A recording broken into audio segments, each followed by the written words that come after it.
రాజన్న సిరిసిల్ల జిల్లా Illanthakunta police station పరిధిలో వల్లంపట్ల గ్రామంలో నిన్నటి రోజున మధ్యాహ్నం సమయంలో సిరిసిల్ల డిపో చెందిన ఒక ఆర్టీసీ డ్రైవర్పై దాడి జరిగిందని మనం వైరల్ అవ్వడం చూశాము. ఇందులో సిద్దిపేట జిల్లా గంగాపురం గ్రామానికి చెందిన పిట్టల శ్రీకాంత్ అనే అతను వల్లంపట్ల నుండి కారులో ఫ్యామిలీతోటి తన ఊరికి వెళ్తుంటాడు. అదే సమయంలో బస్సు ఆపోజిట్లో వస్తుంది. ఆ క్రమంలో బస్సు డ్రైవర్ తనకు సైడ్ ఇవ్వలేదని అతను కొంత దూరం ముందుకెళ్ళి మళ్ళీ కారు దింపుకొని వచ్చి బస్సుకు కారు అడ్డం పెట్టి ఆ బస్సులోకి ఎక్కి ఆ డ్రైవర్పై దాడి చేయడం జరిగింది. కాలుతోటి తన్నడం, చేతితోటి కొట్టడం జరిగింది.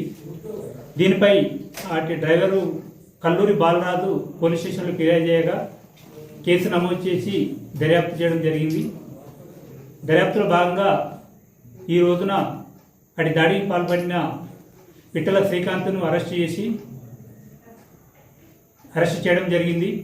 ఇప్పుడు అతని తర్వాత కోర్టుకు రిమాండ్ గురించి పంపిస్తాము.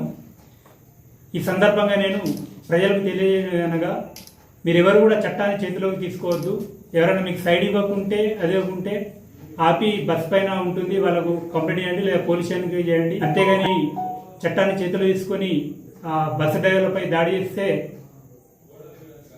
కఠినంగా చట్ట ప్రకారం శిక్షింపబడతారు. కావున ఇది గమనించాలని తెలియపరుస్తున్నాం.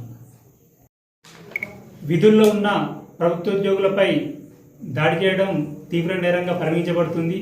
ఎవరు కూడా అది ఆర్టీసీ కానీ, సెస్ కానీ, ప్రభుత్వోద్యోగులు, వైద్య శాఖ కానీ, టీచర్లు ఎవరైనా కూడా మీరు ఎట్టి పరిస్థితుల్లో ప్రభుత్వోద్యోగులపై చేసుకోవడం, దాడి చేస్తే మాత్రం తీవ్రంగా చట్ట ప్రకారం చర్యలు తీసుకోబడుతుంది.